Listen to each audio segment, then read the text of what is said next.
কিছু ভাই তারা প্রথমে আসলে জিজ্ঞেস করে কত দূর থেকে আসছেন, অনেক দূর থেকে এসেছিল।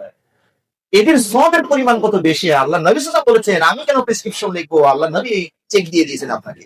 আ'যামুন নাসি আজরান ফিস সালাতি আবআদুহুম মামশান ফাআবআদুহুম মামশান। সালাতে সবচেয়ে বেশি সওয়াবের হকদার হবেন তিনি, যিনি সবচেয়ে দূর থেকে এসেছেন। সুবহানাল্লাহ। এবং প্রতি কদমে কদমে সওয়াব।